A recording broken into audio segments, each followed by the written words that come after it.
जय हिंद बच्चों, शुरुआत करते हैं लेक्चर 42 कोलॉइड विलयन।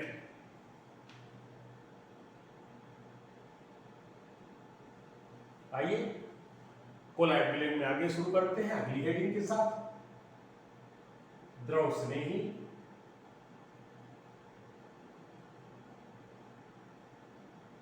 एवं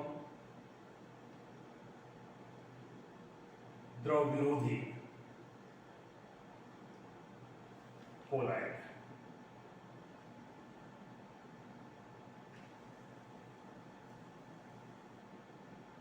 कोलॉइड द्रव स्नेही अगर कोई और विलायक है तो इसको हम lyophilic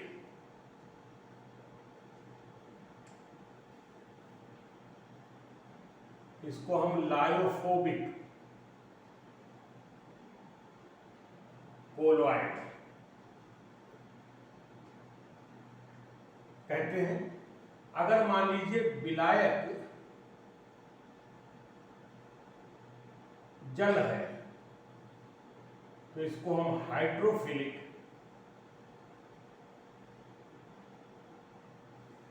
and hydrophobic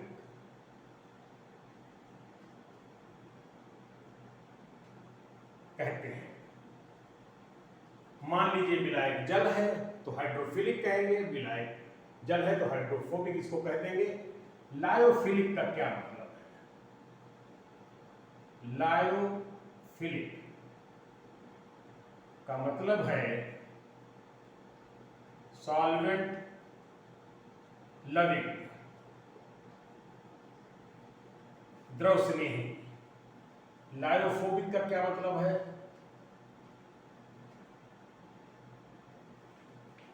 solvent hating. जैसा कि नाम बता रहा है, हम पदार्थ को लें, वो द्रव के संपर्क में आने पर कोलॉइड विलयन का निर्माण कर दें। पदार्थ लें, द्रव के संपर्क में आने पर कोलॉइड विलयन का निर्माण न करें। ठीक है, तो आइए लिख देते हैं। ऐसे पदार्थ जो द्रव के संपर्क में आने पर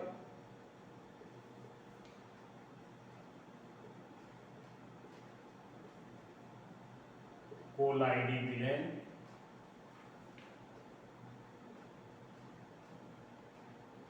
का निर्माण करते हैं।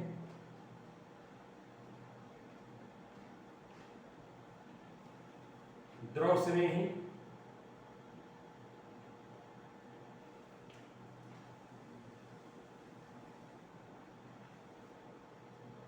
द्रव स्नेही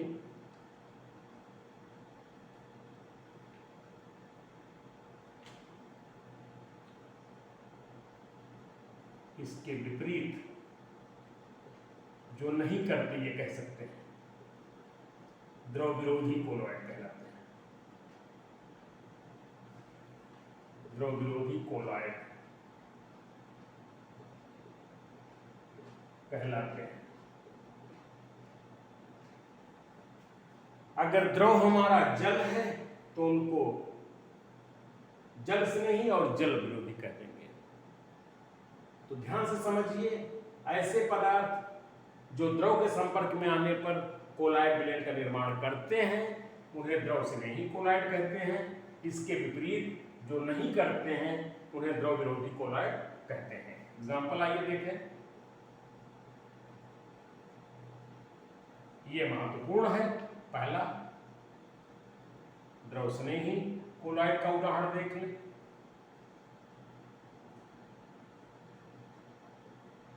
द्रव विरोधी कोलॉइड का उदाहरण देख लें।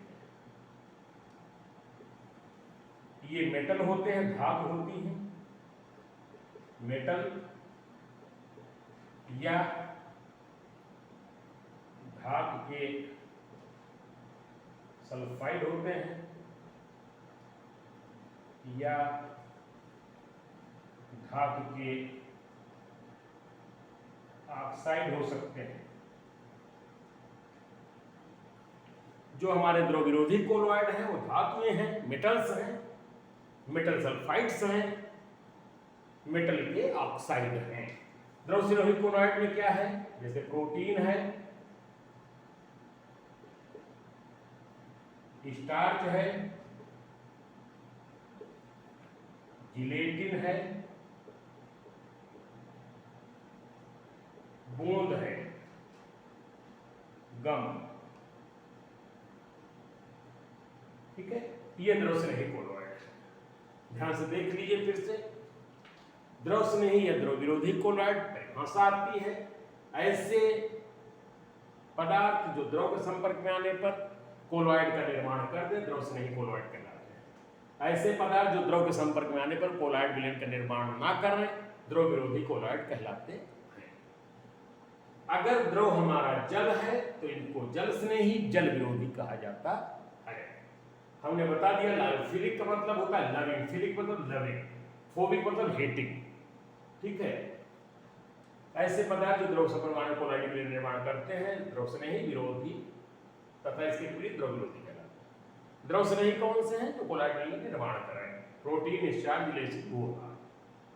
द्रव विरोधी धातु, धातु के सल्फाइड और धातु के ऑक्साइड। आइए अब आगे चलते हैं, दूसरी चीज देखते हैं, अगली हेडिंग जो इंपॉर्टेंट है,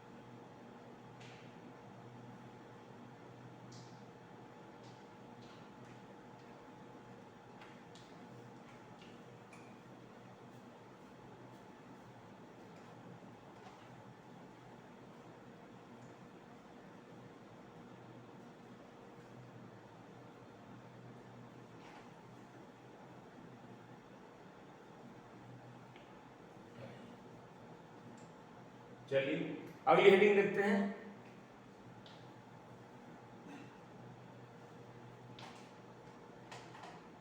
पेप्टीकरण।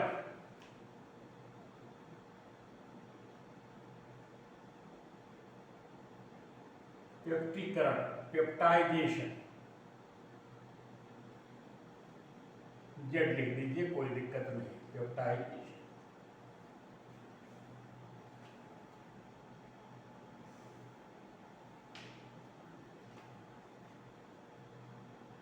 देखिए इसमें क्या है, बहुत सारे ऐसे द्रव विरोधी कोलॉइड हैं जो कि किसी दूसरे यौगिक के संपर्क में आकर के वो कोलॉइड का निर्माण कर देते हैं, कोलॉइड के रूप में परिक्षेपित हो जाते हैं। इस प्रक्रिया को पेप्टीकरण कहते हैं।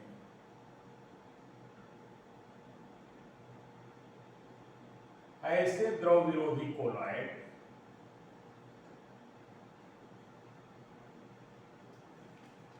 जो किसी पदार्थ के संपर्क में आने पर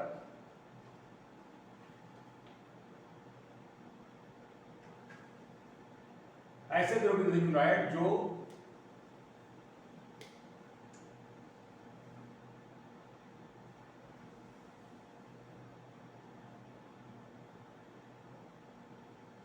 अपघट्ट के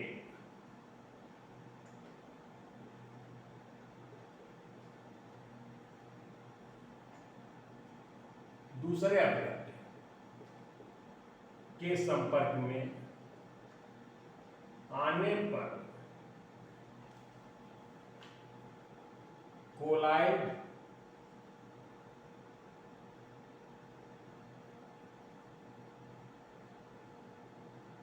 कोलॉइडी विलयन के रूप में परिक्षेपित हो जाए, प्रक्षेपित हो जाए।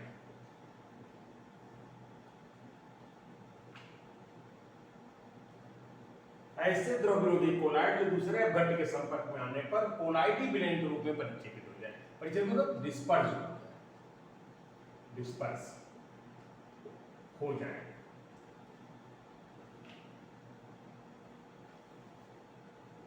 परिक्षेपण की घटना, ये जो प्रोसेस है इसको क्या कहते हैं? पेप्टीकरण कहते हैं। पेप्टीकरण कहते हैं। आइए जरा देख लें, उदाहरण देखें हम जरा।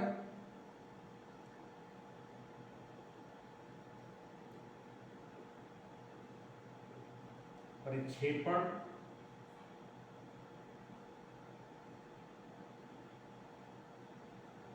की संभावना क्या है? देखिए, कोलाइडी के रूप में, कोलाइडी ब्लेंड के रूप में परिक्षेपण की क्या संभावना है? देखिए, FeOS का अवक्षेप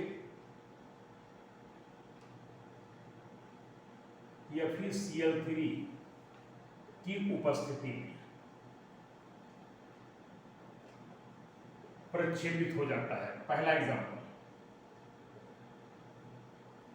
दूसरा, H2S3 का ताजा अवक्षेप H2S की उपस्थिति में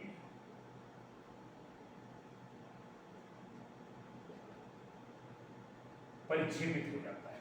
देखिए, ध्यान समझिए, पेप्टीकरण एक प्रक्रिया है जिसमें द्रव विरोधी कोलाइड हमारा कोलाइड नहीं बनता, लेकिन द्रव विरोधी कोलाइड में अगर कोई दूसरा अपघट्ट मिला दिया जाए तो यह भी कोलाइडी ब्लेंड के रूप में परिक्षेपित हो जाता है। इस घटना को पेप्टीकरण कहते हैं, पेप्टाइजेशन कहते हैं। परिक्षेपण की संभावना कब होती है? जब एक आयन समान हो। ये भी आप समझिए, हमारा फेरिक हाइड्रोक्साइड का अवक्षेप है, हमें FeCl3 जैसे मिला दिया, ये सीधे जो है पेप्टीकरण इसका हो जाता है। आर्सेनियस सल्फाइड है का ताजा अवक्षेप है, H2S की उपस्थिति में इसका परिक्षेपण हो जाता है, परिक्षेपित हो जाता है, डिस्पर्ज हो जाता है, घुल जाता है कोलाइडी ब्लेंड के रूप में। यह प्रक्रिया हमारी कहलाती है पेप्टीकरण। तो हमने देखा द्रव विरोधी कोलाइड जो द्रव के संपर्क में आने पर कोलाइडी ब्लेंड का निर्माण न कर रहे, द्रव से नहीं कोलाइड, दो ऐसे पदार्थ जो द्रव के संपर्क में आकर कोलाइडी ब्लेंड का निर्माण कर दें। तीसरा, पेप्टीकरण, ऐसा द्रव विरोधी कोलाइड जो किसी दूसरे अपघट्ट के संपर्क में आने पर कोलाइडी ब्लेंड के रूप में परिक्षेपित हो जाता है। इसका अवक्षेप कोलाइडी ब्लेंड के रूप में परिक्षेपित हो जाता है, जैसे FeOS का अवक्षेप FeCl3 की उपस्थिति में परिक्षेपित हो जाता है, H2S3 का ताजा अवक्षेप H2S की उपस्थिति में परिक्षेपित हो जाता है। किसी भी द्रव विरोधी कोलाइड का दूसरे अपघट्ट के संपर्क में आकर के परिक्षेपित होने की जो घटना है, इसको हम पेप्टीकरण कहते हैं या पेप्टाइजेशन कहते हैं। आराम से पढ़ते रहिए, छोटी छोटी ये परिभाषाएं हैं, इंपॉर्टेंट है, और कहीं पर इसको नोट करके लिख करके प्रैक्टिस करते रहिए, जो एग्जाम्पल्स आपसे पूछे जाते हैं एग्जाम्स में भी। चलिए, बहुत बहुत धन्यवाद।